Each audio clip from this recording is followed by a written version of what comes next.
You are listening to WTUZ Radio Podcast.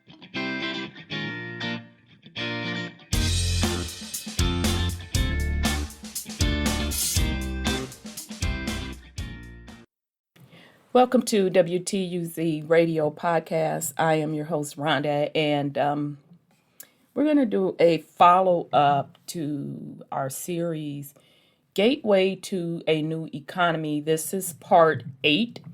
Now, the purpose of this series, we're just really continually giving you an update on the economy, but from the perspective of what's really going on, not what they are telling you in the media, but it's what is really going on as they are moving from a service economy to a digital / AI economy / AI / robotic economy. So with that said, if you remember in the series at the first or two episodes, I kind of went over Secretary Powell's 60-minute interview. Got pretty detailed. I read through the transcripts and we kind of broke it down. And in that interview, he talked about what would be the threats for the U.S. economy not recovering. And one of the threats that he brought up several times was a cyber attack. So one other time I kind of, brought back into perspective because right after Secretary Powell did that interview, that 60-minute interview, which, by the way, was a soft disclosure. And I highly recommend you go back and listen to that interview because he revealed a lot. But right after that interview, literally a week later, there was a cyber attack. Okay, so last week, what happened? Another cyber attack, to the point where they were talking about some beef planting places or packing places, rather, were being attacked. And this could affect the beefing industry, also could affect the food supply. So immediately my antennas went up saying this is yet another disclosure on the vulnerability of the food supply. And even during the shutdown, we saw the same thing with chicken plants being shut down, and there was a shortage in chicken, a shortage of goods being able to be kept on the shelves, etc., etc. All right. But remember, Secretary Powell said that a cyber threat could be one of the reasons that the economy does not fully recover. So on June 6th, Forbes magazine printed an article saying that private equity pushes deeper into cybersecurities as ransomware attacks ramp up. I'll read this and then I'll give a little bit more commentary on this whole cyber attacks and whom they are trying to blame them on. We'll get a little bit into that as well. So in early May, a cyber attack, that's right, I forgot about the Colonial Pipeline. It's been one cyber attack after another. Okay, so in early May, a cyber attack at Colonial Pipeline prompted chaotic gas shortage up and down the East Coast. How could I forget about that one, y'all? Because folks couldn't get gas, this, that, and the third. This week, a similar hack wreaked havoc on the operations of JBS, one of the world's largest meat processors. Both were examples of rapidly growing trend of ransomware virtual attacks where criminals hold a company's system hostage until a payoff is made, often in the untraceable form of Bitcoin. All right. Now, I find that strange. I'm just saying. My antennas go up that folk want to do cyber security attacks and they're using Bitcoin as the form of payment. Now, anybody that follows the crypto market, you know, Bitcoin went from 60 something thousand that was at its high all the way down to, I think today as we speak, it's like 30 something and some change. 35 and some change. Okay, so basically pretty much half of what it was at its one high.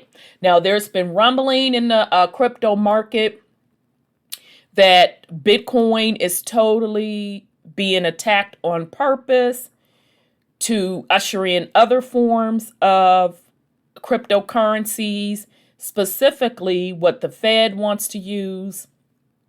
So they want to knock Bitcoin out of its slot.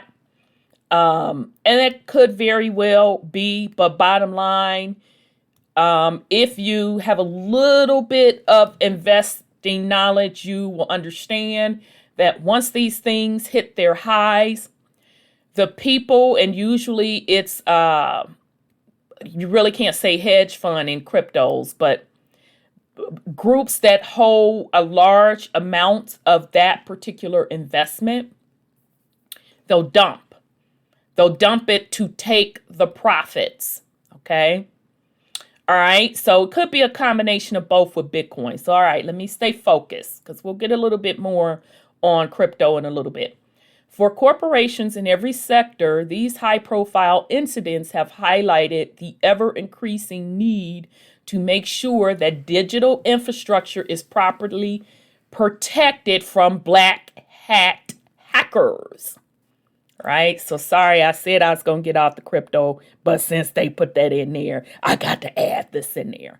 So another component to the wild swing in the crypto market is that the Alphabet Boys financial body of work, so the SEC regulatory is what I'm trying to say, regulatory folk, so meaning SEC, etc., they are going to wrap around legislation and regulations around the entire crypto market.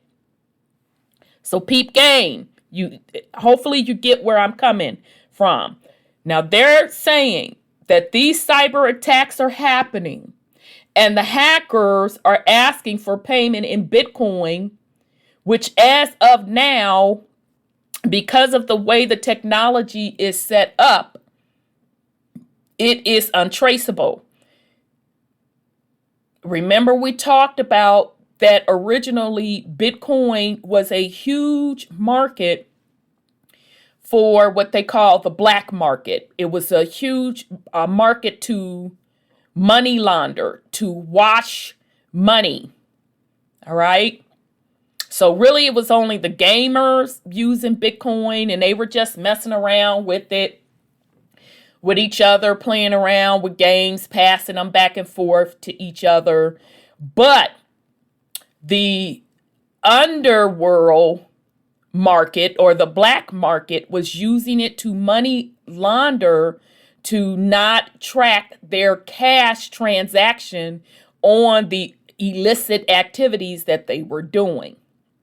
Okay, so this is why I say, now this is just my lowly 2 cents, that I feel that someone on the Alphabet agency side was behind the creation of the technology, because they also use those same underworld money laundering for the purpose of funding their covert operations where they can't get funding from. Okay, now again, that's just my personal opinion, etc., etc.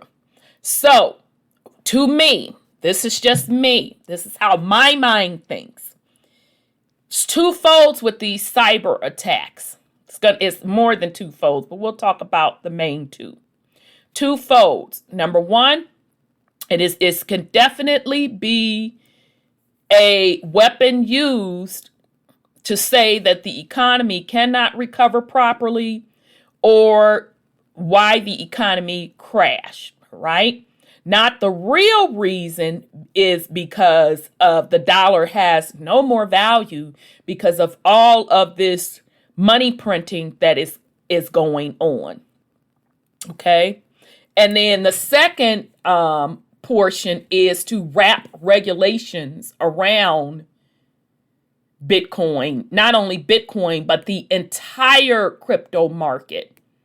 So it can be tracked who owns what, when it was sold, and also in order to levy taxes against those transactions, okay, which they have already started to do.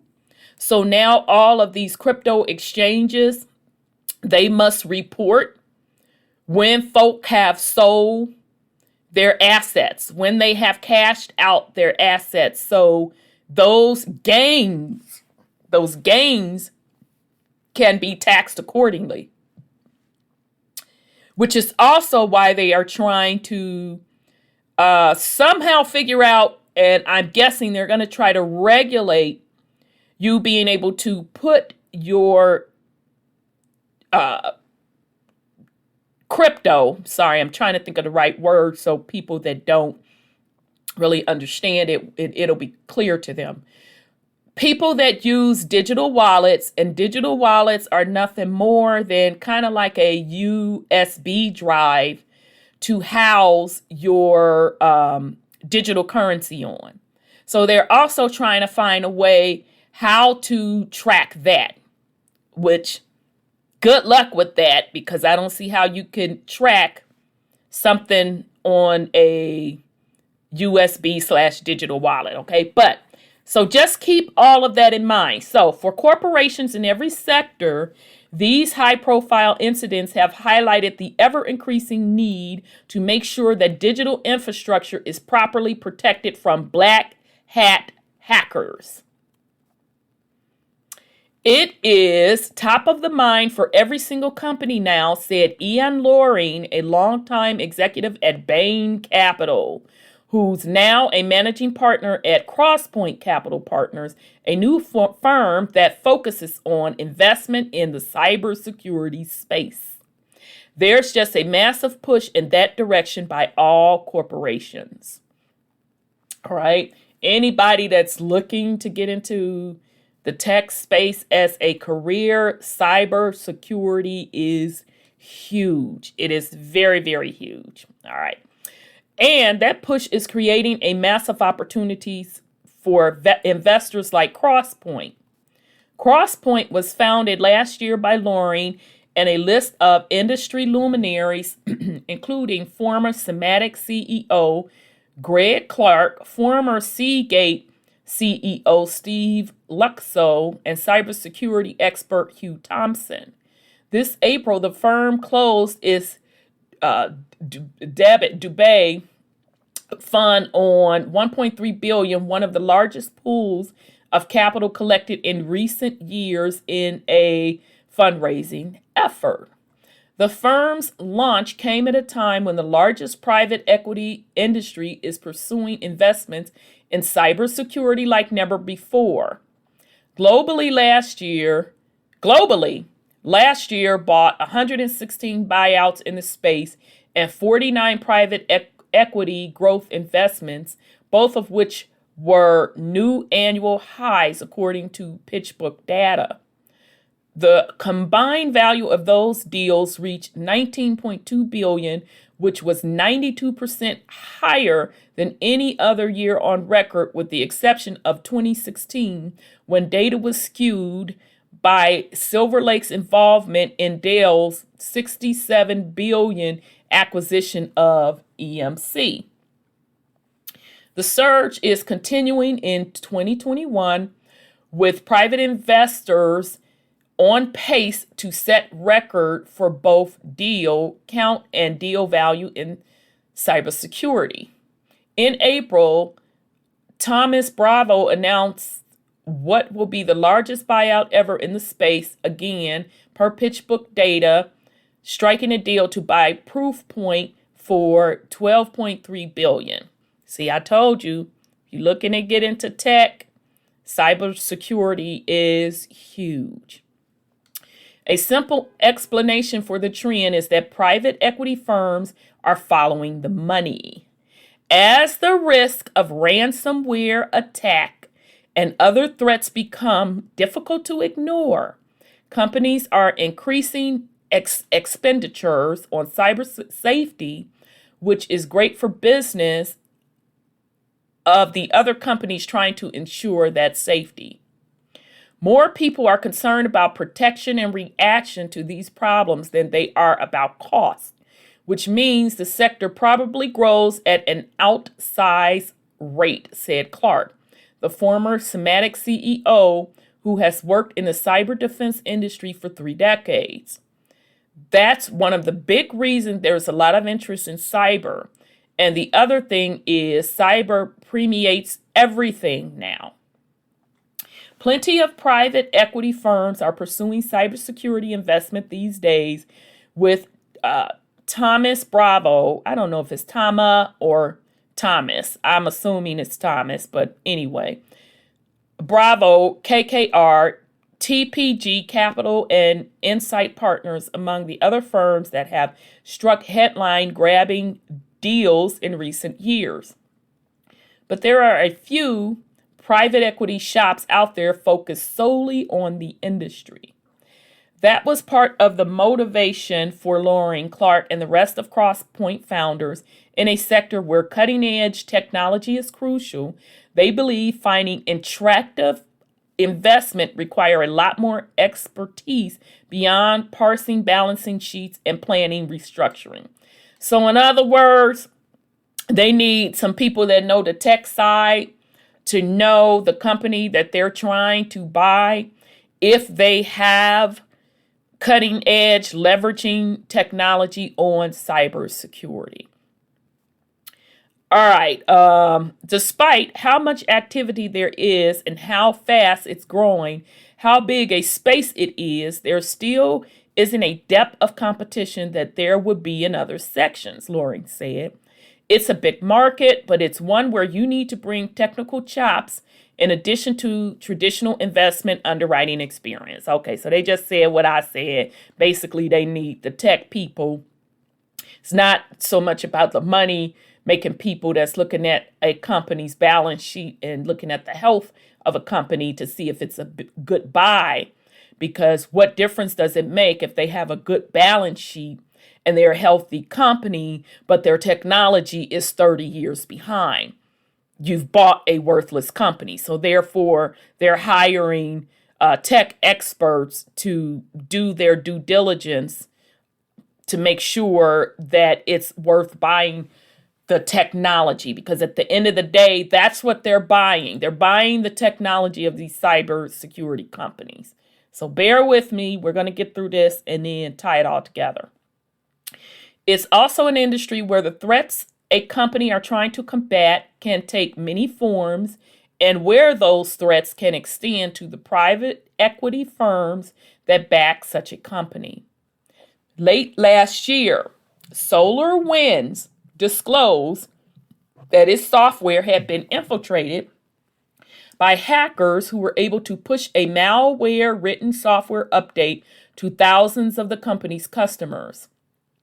Bravo and Silver Lake were SolarWinds' major backers during that time the hack was believed to occur. Controversially, the two firms combined to sell off $459 million in SolarWinds stock less than a week before the hack was publicly announced. This week, both were added as defendants to a class action lawsuit being brought by SolarWinds shareholders. Child, let me sip some water. Hunty. Ain't that insider trading? Ain't that what Martha Stewart got locked up for? Somebody told her that a pharmaceutical drug wasn't finna get approved. Dumped that stock. That's what she did, and her ass got locked up behind it. So, how you gonna have a breach? Child. How you gonna have a hack breach? Child. You sell stock before that breach is being announced to the public. Your ass need to go to jail.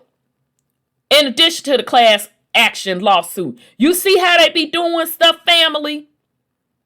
Child. All right, let me keep going. These days, though, it's ransomware that's grabbing all the headlines.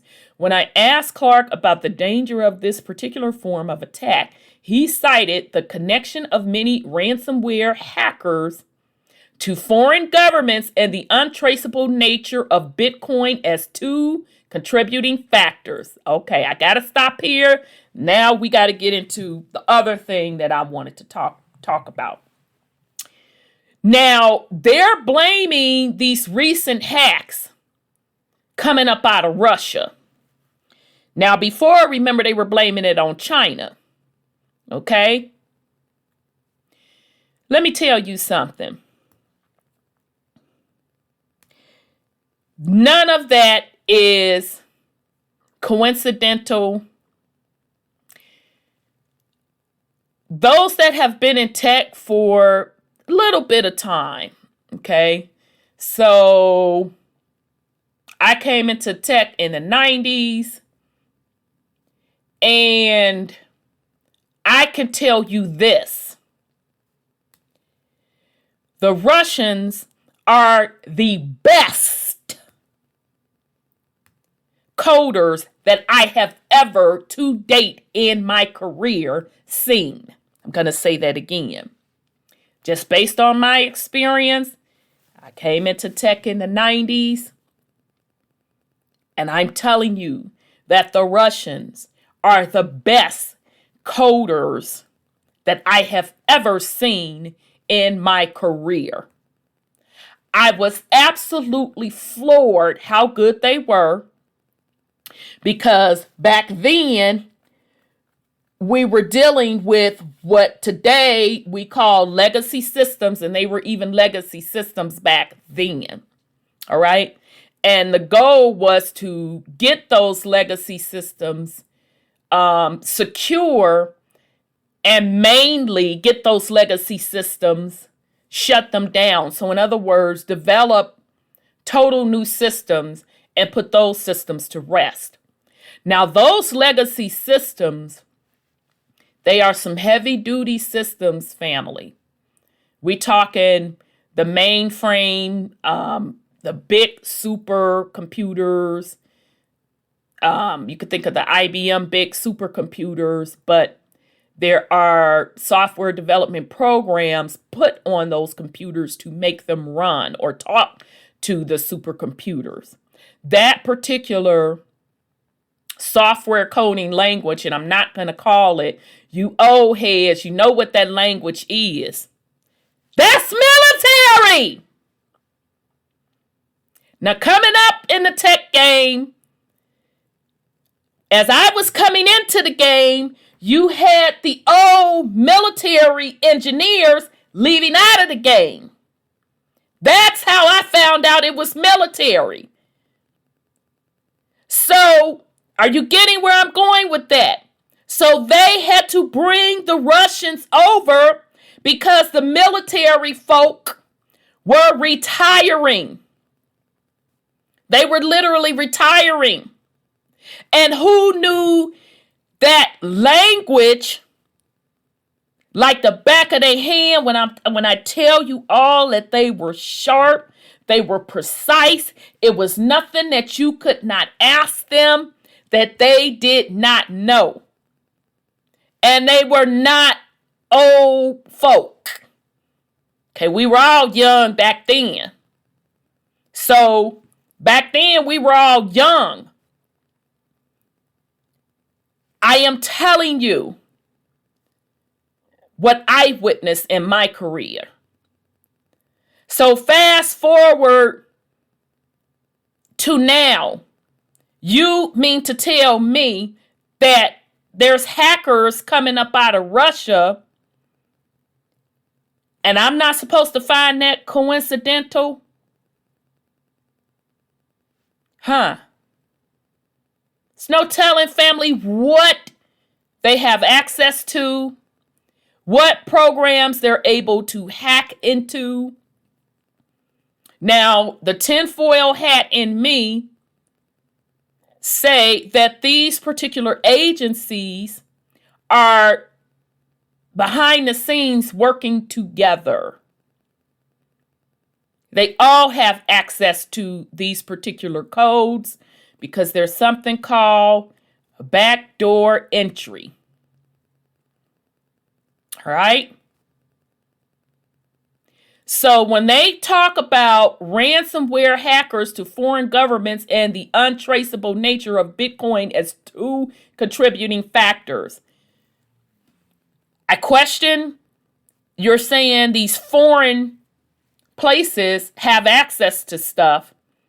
Okay, don't get me wrong. There are a lot of world-renowned hackers that learned it, but I am telling you that knowledge came from the U.S. I'm going to say that again.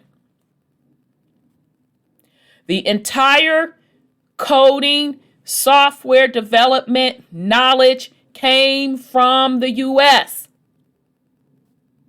The U.S. opened the door for other nations to bring their people in to be trained in these software languages. Not only to come in to be trained, but they were allowed to come in to work. Now, you help me to understand. Help explain to me that Russia is, quote, quote, an enemy, but you're allowed to come to the U.S. on a work visa to work on U.S. corporations, computer systems, in the actual computer code. And now, all of a sudden, we want to talk about foreign hackers? Really? You don't think that we could connect that stuff? Well, maybe the average person can't connect it. But those of us in tech, we get the connection quite well. Okay? So the second part they're saying is that Bitcoin. Okay? We already discussed the nature of Bitcoin, that it was put in place. And some of the main benefits is that it is a private digital currency system. All right. Let's get back to the article. I think we've got a way to go on this problem before we can solve it. The industry veteran said a lot of it's international legislation related. You can't launder that money, even though we have an anonymous cryptocurrency now, without drawing serious attention from banking institutions and bigger players in some country. So it is bolstered by an anonymous currency, but even without that, it would still be happening. And it really is driven by the fact that we don't have control over legislation in some of these places where it creates a safe harbor for some of these criminals. So basically what they're saying is that because the way cryptocurrency is set up right now, it's anonymous.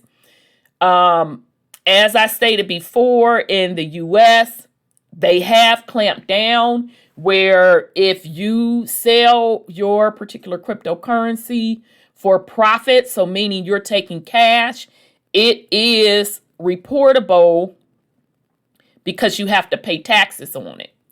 But that's not in other countries. Other countries have not put those legislation in place, which was one of the reasons why the crypto trading site called Binance went under tough scrutiny from the US for that very reason, because people were still using that platform to do their trading. And so meaning they were able to cash stuff out, and they were still able to be anonymous. So that's what they're trying to say with this, okay? All right. Experts have indicated that the hackers behind both the Colonial Pipeline and JBS attacks have ties to Russia. Y'all remember what I said about Russia? I'm telling y'all, they got... I can't speak for hackers. I don't know hackers like that. I'm just telling you all what I saw in the 90s, and they are the best to date that I've seen. I have yet to see any software developer / coder that were as sharp as those gentlemen. Because the software language that they were using, and I'm not going to call it, I know you old heads, y'all know what I'm talking about. It's not an easy thing. It's a very difficult thing. And they did it with ease. So the stuff today, meaning the computer program languages used today, are not really that hard. So what I'm saying is they've had a long time to train up folk. A long time to train up folks. And I'm sure that resulted in some of the best hackers in the world. All right? So now you have to figure out for yourself, what does your spidey senses tell you? Are these hackers working alone? Are they working for someone?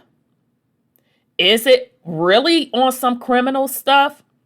Or is this a covert operation with the Alphabet Boys?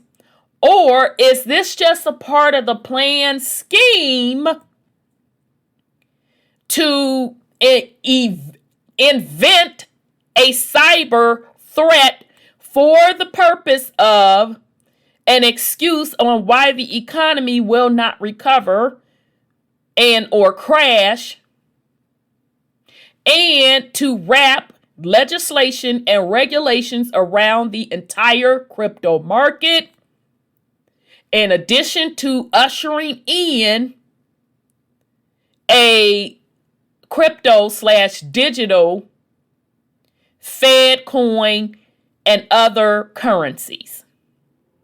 You noodle on that. I'm not trying to tell you what to think. I'm just putting it out there for the possibility so you can think behind the story that they're giving you. But even if the ransomware problem is eventually solved, the need for digital protection won't go away. The cybersecurity industry is built on a dance between white hats and black hats.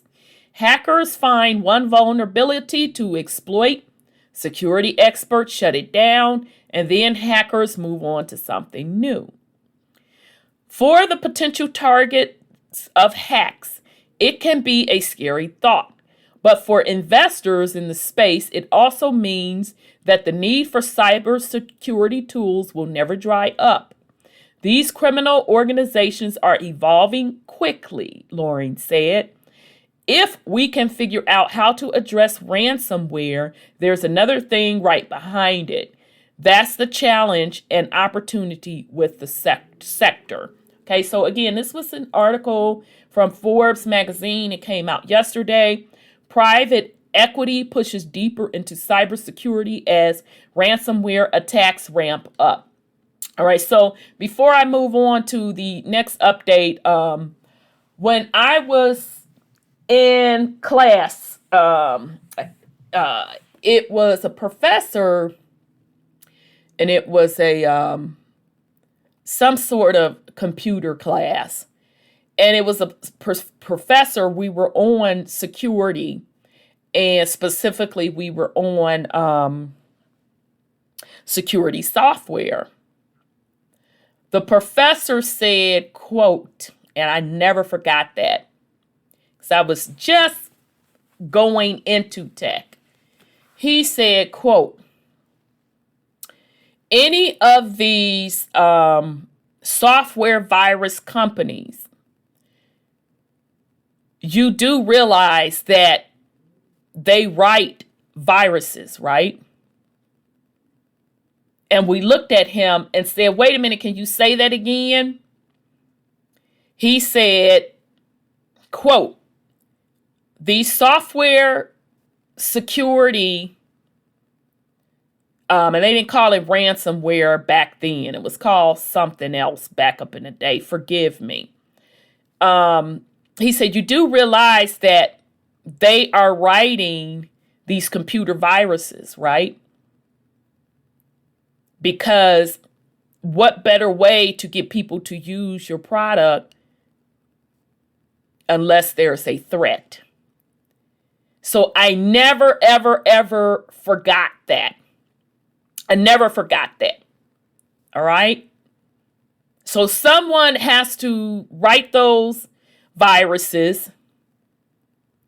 So it just started making me watch things a little bit more and talking to a lot of the old heads that gave me a lot of confirmation on a lot of other things. So just continue to have your spidey senses up when in the media they're talking about cyber security. There is a reason for it. Okay. Yes, the reason that they gave you from a disclosure perspective, absolutely.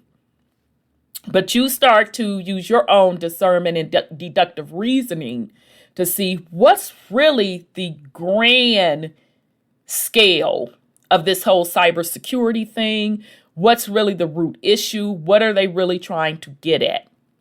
And I say it's definitely to, number one, wrap regulations around the cryptocurrency and to issue in cryptocurrency from all of these other government agencies. And it can also be used as the reason why the economy has not fully recovered or quote, quote, crash. All right, so that's on the cybersecurity. Real quick, we are going to get in a quick update on El Salvador. This came out on June 5th. This is CNBC. El Salvador looks to become the world's first country to adopt Bitcoin as legal tender.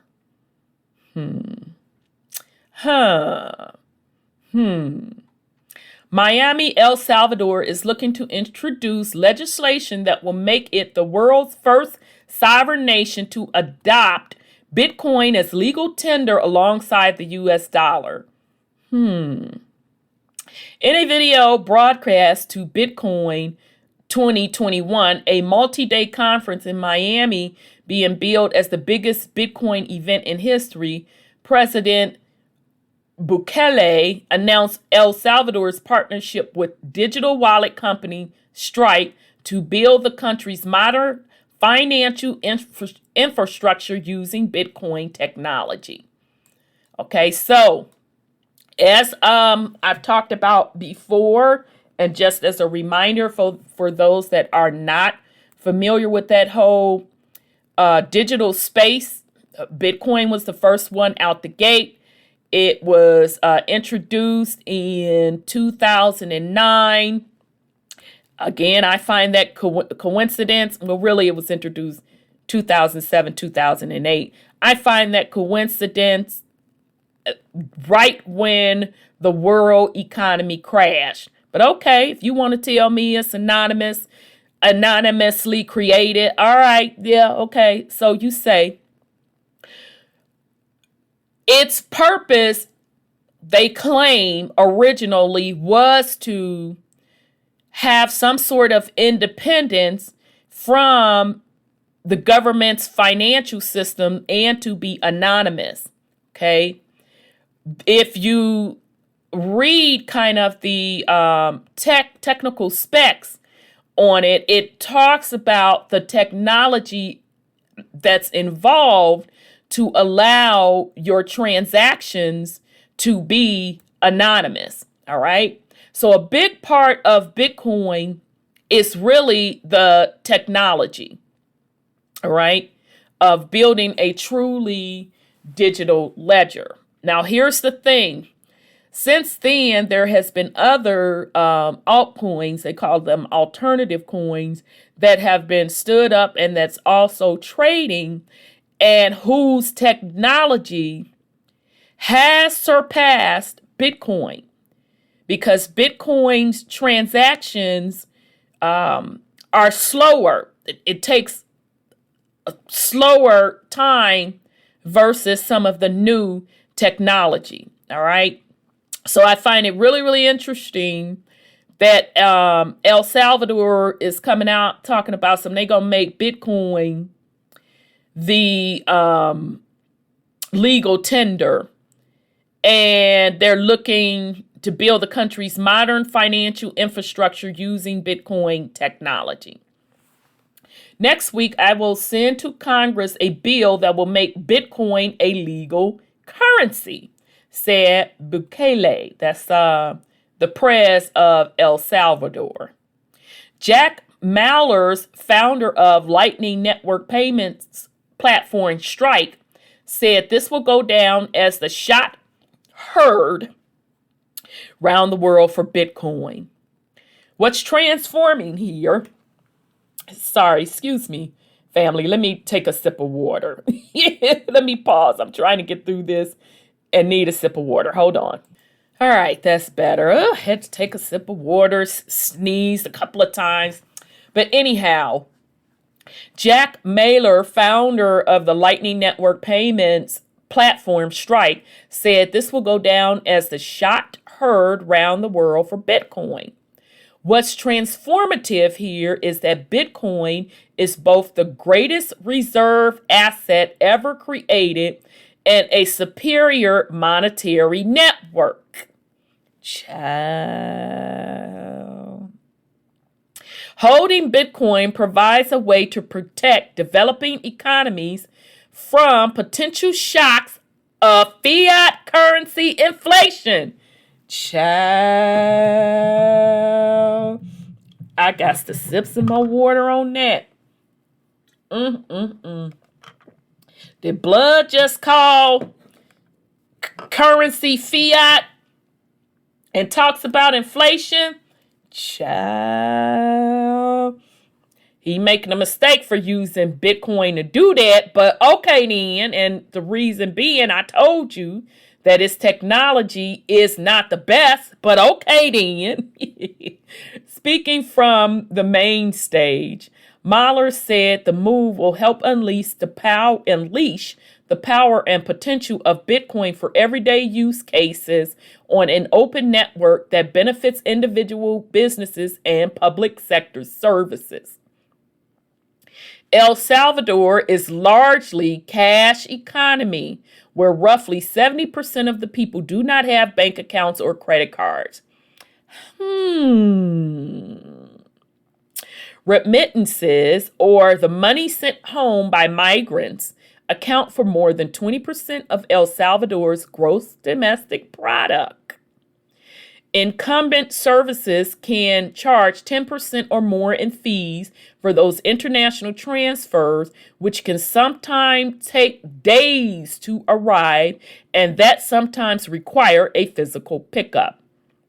Okay, so You see where they're going with that. Number one, they're talking about the high fees associated with each transaction. So y'all should know what we're talking about, because if you got to send stuff, Western Union and shoot, I forgot the other one. Honey, that's high as hell.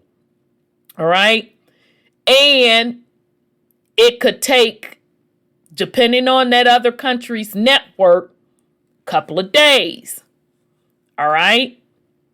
Whereas, and in addition to that, well, we talked about it. It's the speed. It's the speed and the fees. Okay. So the digital currency space or cryptocurrency space is supposed to eliminate that. Well, number one, I definitely know it's going to eliminate the speed. Okay, so transactions that we were talking about a couple of days can happen within a couple of minutes. Now,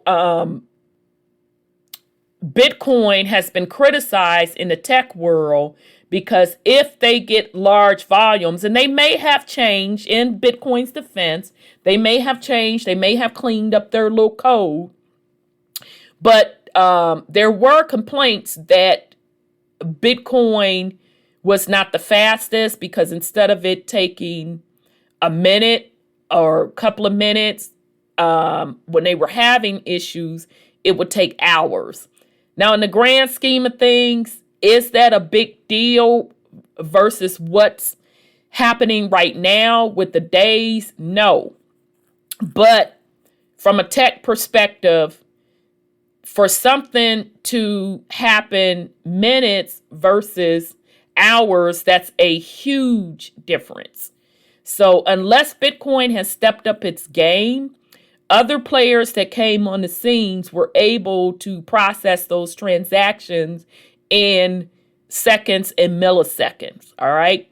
But the El Salvador president is making the point. He says, number one, his people, they have a cash economy. So this works out for them. All right, so let's go back to the article. Bitcoin isn't backed by an asset, nor does it have the full faith and backing of any one government. Its value is derived in part from the fact that it is digitally scarce. There will only ever be 21 million Bitcoins in existence. Okay, so again, I'm side-eyeing who made the decision to cap it at 21 million. I'm just saying, it's just something to make you think, okay? And this is also the excuse anybody that ever hears cryptocurrency people say that unlike fiat currency, that there is a limit on these digital currencies. That's what they mean. So in other words, each digital currency, so whether that's Bitcoin, whether that's Ethereum, etc., once they stood up and came into existence, they automatically set a cap on how many are generated. Supposedly and allegedly, that's already built in their code. So what happens when the demand for those digital coins or cryptocurrencies gets a lot, when people want them a lot? Because there's only 21 million, this is in the case of Bitcoin, that makes the value go up. All right. So that's why people have been, going on a craze with cryptocurrency, because there is a cap on how much is produced. So when there is a cap on something, that means its value will always hold. Unlike the currencies of the world, and we could use the dollar as one of them, where there is no cap. And why it takes more dollars to buy the same thing, and hence why inflation is the way it is. All right. So this is why people feel that digital currency is the way to go. All of the cryptocurrency people will stand by that. Okay. But as I hope we are doing critical thinking, anytime we are looking into what is put out there, the flip side of that, although its initial intent was to give folks to be anonymous, the ability to be anonymous in their transactions and what they hold.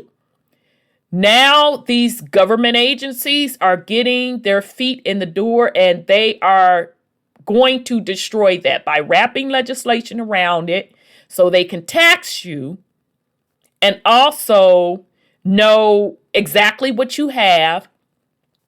And then some say that they can also control it. All right. So some say, for example, in China has some sort of social scoring.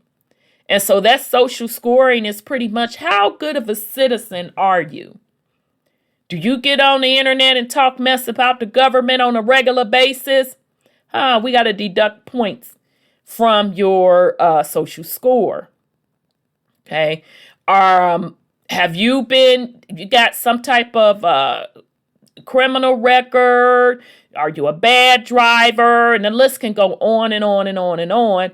We're going to keep dinging your social score. And that social score can be linked to what type of credit, financial worthiness are you, all the way up to impacting you getting a particular job. Now, China literally already has that social scoring in place.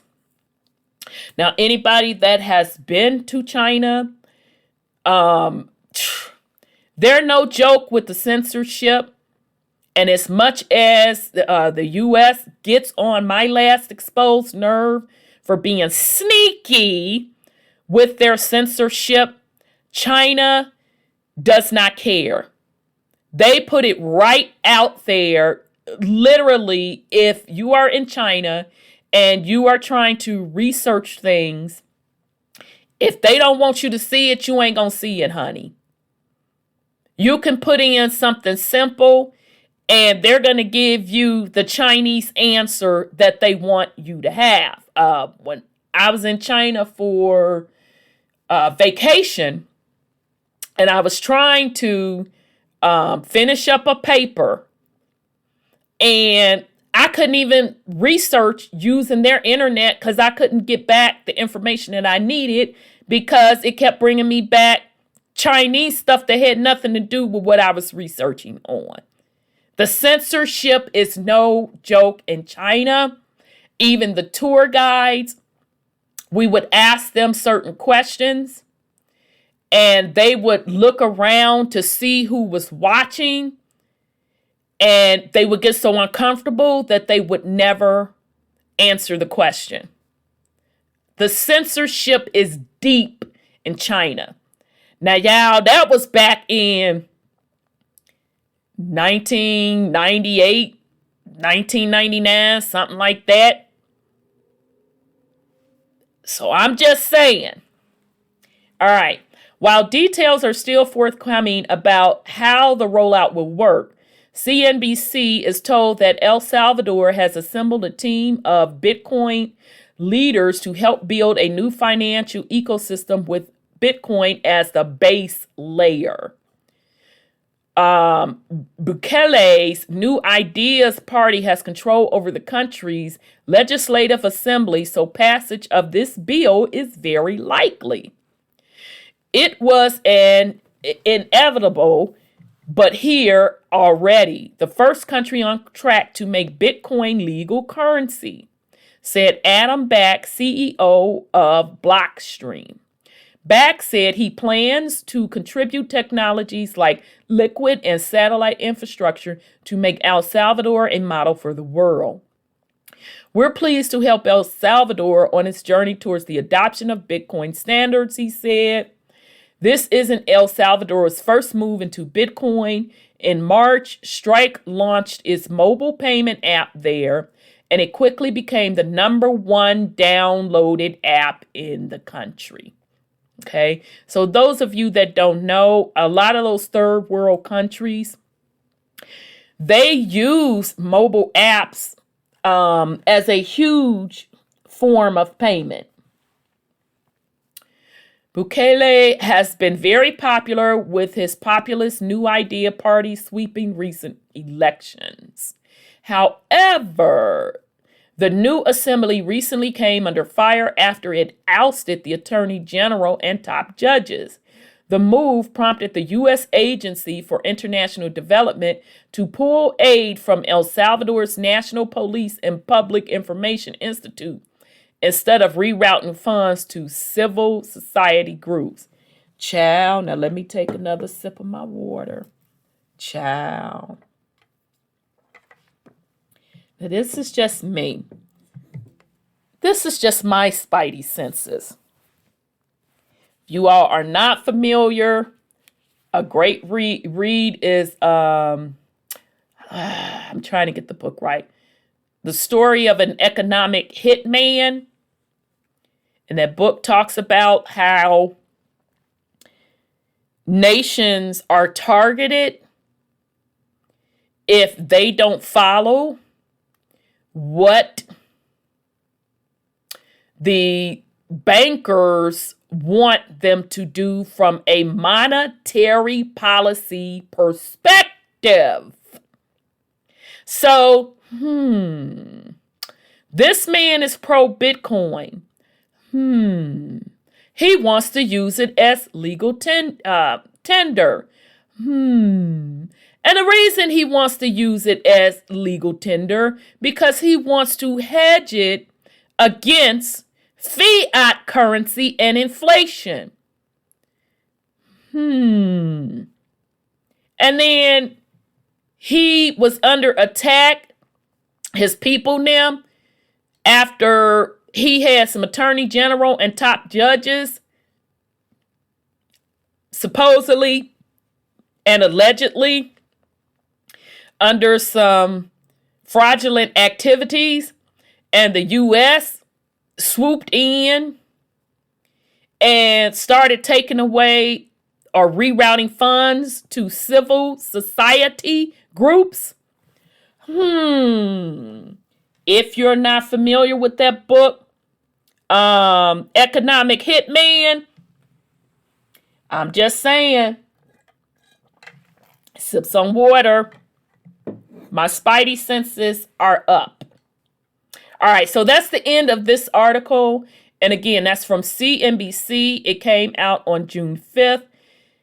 El Salvador looks to become the world's first country to adopt Bitcoin as legal tender. Okay, so this is the last one, family. I know, I'm sorry to keep y'all so long. I try to build these up so I don't have to keep putting out little mini ones. But here we go. This came out today. Bank of England holds verdict on digital pound dub Britcoin. This is from Yahoo Finance. A range of issues and uncertainties remain in the way of the creation of a digital pound. Digital pound? There's already a digital dollar.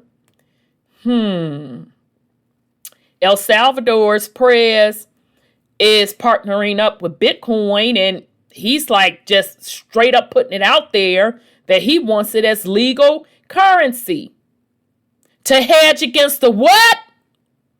The dollar. And there's one thing that bankers do not like. Remember, we went over the structure of bankers, where Powell is the bookie. And we talked about the head of the five families, those other banks, et cetera, and how that all rolls up. Well, one thing that total structure does not like, when people have an issue with the dollar, because the dollar has been deemed the world reserve currency, right? So again, I am recommending that book about the economic hitman. So he put it out there that's why he wants Bitcoin. Now, mind you, when Bitcoin first hit the scene, that's what it was supposed to originally be about, an alternative to fiat currency and an alternative to the banking system in general. All right. A range of issues and uncertainties remain in the way of the creation of a digital pound, and the Bank of England has not made a decision on its viability, according to a discussion paper published by the bank on Monday. So look at the Bank of England, y'all. It's kind of like their Fed Reserve. All right. Look at it in that aspect. The paper was released because remember, our Fed Reserve, they supposed to be putting out a paper this summer. So I'm waiting on that paper. And we gonna go through that paper, hunty. And I might read through Brit's paper and do another follow-up on them. Okay? I may look through the Bank of England's paper to see what they talking about. But we are waiting on the U.S. Fed Reserve to print their paper regarding digital currency. The paper was released with the purpose of broadening debate on central bank digital currencies, CBDC, potential use in the UK. Remember, that's exactly what they already talked about. The Fed Reserve already talked about. Fed Reserve Chairman Powell has talked about several times. It explores the role of money in the economy, public policy, objectives and implications, regulations, and the impact of microeconomic stability. Right? We live in an increasingly digitized world where the way we make payments and use money is changing rapidly, says Andrew Bailey, governor of the Bank of England. The prospect of stable coins as a means of payment and the emerging propositions of the central bank digital currency have generated a host of issues that central banks, governments, and society as a whole need to carefully consider and address. It is essential that we ask the difficult and pertinent questions when it comes to the future of these new forms of digital money. One of the biggest risks of a digital pound, the bank said, would be the potential for digital money to undermine confidence in money and payments in the financial system as a whole. Ensuring confidence in sterling entails the provision of safe money as a risk-free means of payment for households, businesses, and the wider financial system. And it entails the security and reliability of those payments. If a stable coin were to fail to honor its obligations or suffer an operational failure, such as a breach of privacy, this could undermine public confidence in money and payment and in the financial system as a whole. The paper said. All right. In an illustrative example modeled by the bank, a fifth of all UK retail deposits might transfer to a new form of digital money. As a result of this potential outflow, commercial banks would have to adapt their balance sheets in response to maintain their current liquidity ratios. It also said any stablecoin-based payment chain should be, what? It should be what? Regulated to standards equivalent to those applied to traditional payment chains. In April, the bank said it would launch a task force in collaboration with the Treasury, exploring the viability of a digital pound dubbed Bitcoin by the press. At the time, the Bank of England said any central bank digital currency would be a new form of digital money that could be used by both households and businesses. It would exist alongside cash and bank deposits rather than replacing them. The government and the BOE have not yet made a decision on whether to introduce a central bank digital currency in the UK and will engage widely with stakeholders to discuss the benefit, risk, and practicalities of doing so, the Bank of England said. Like other forms of cryptocurrency, the central bank digital currency are a form of virtual money that uses an electronic record or digital token to represent cash.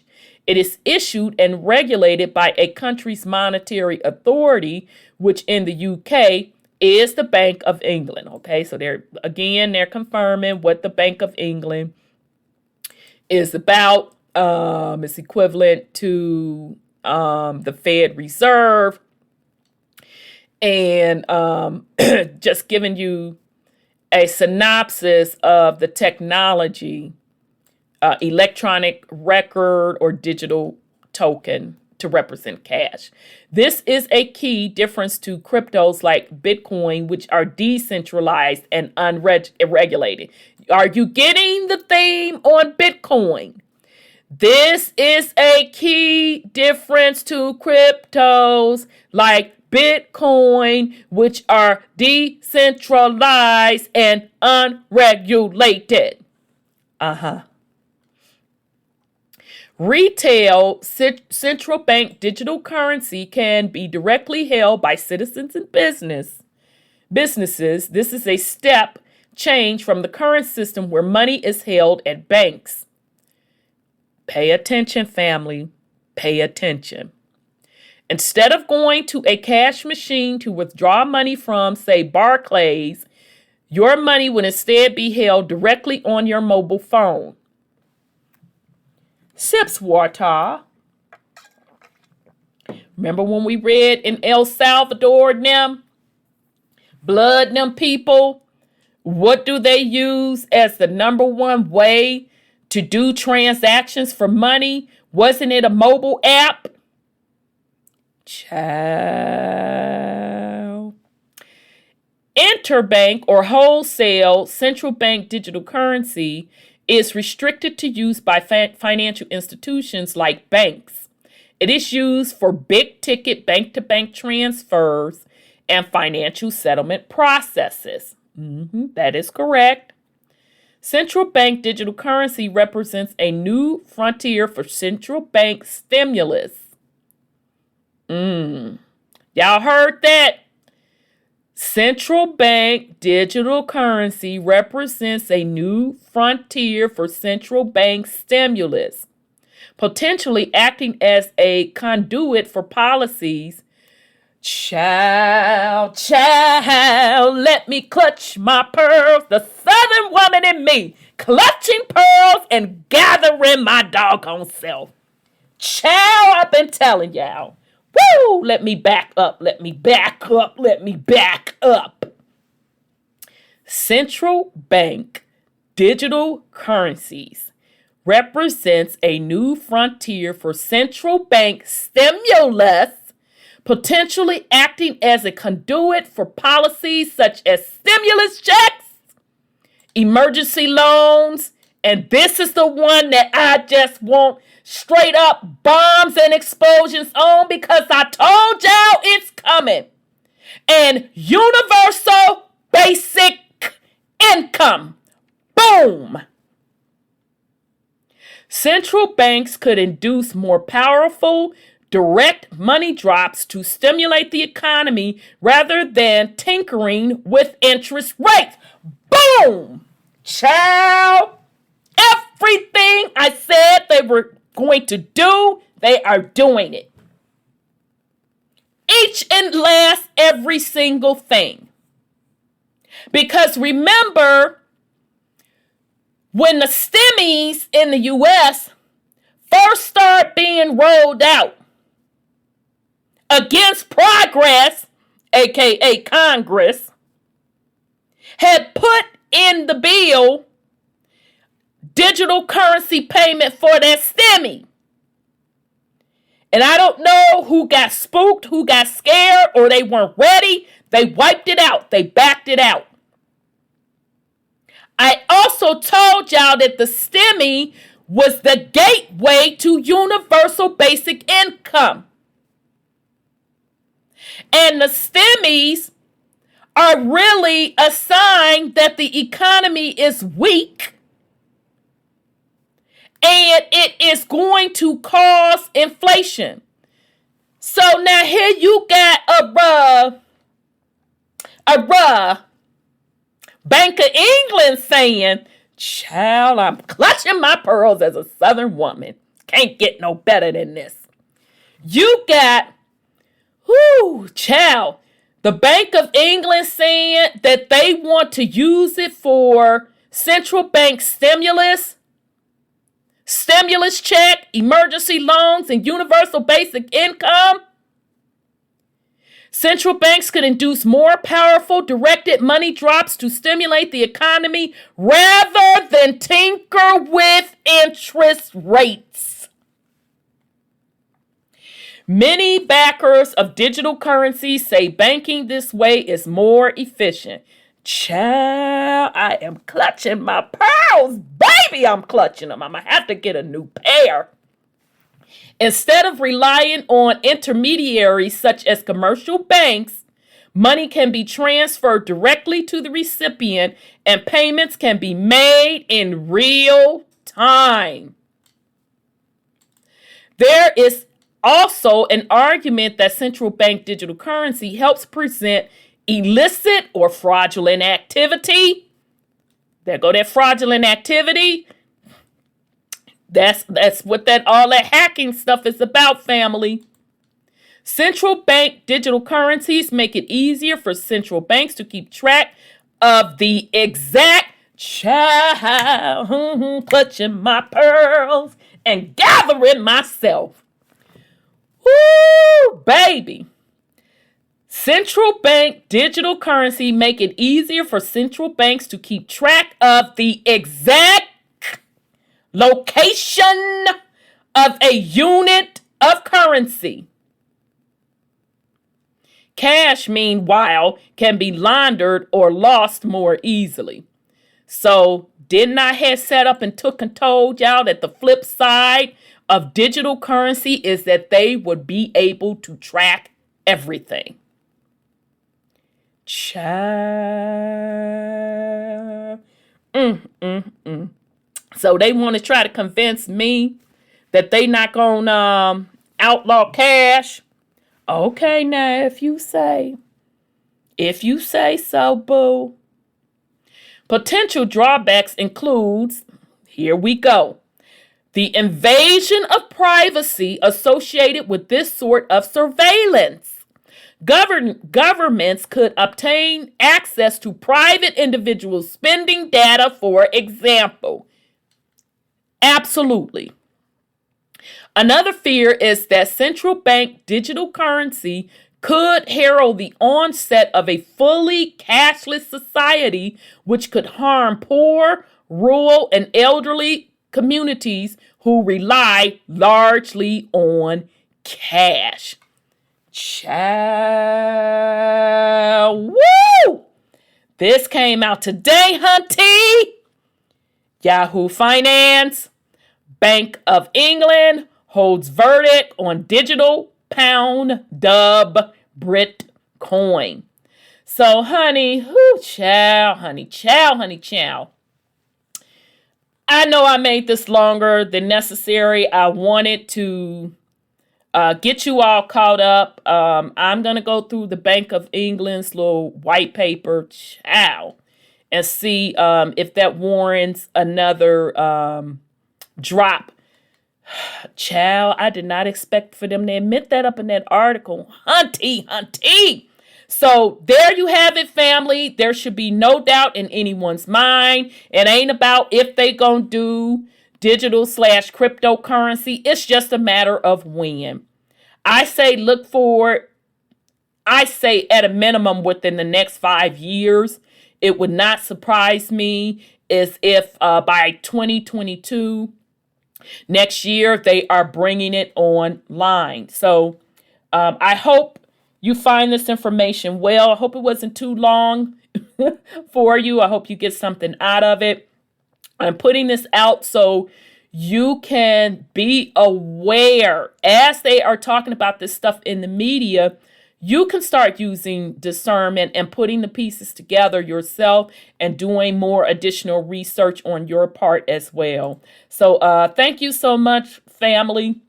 I wish everyone well. You have a good day. This is WTUZ Radio Podcast, and I am your host, Rhonda. Peace and love, family.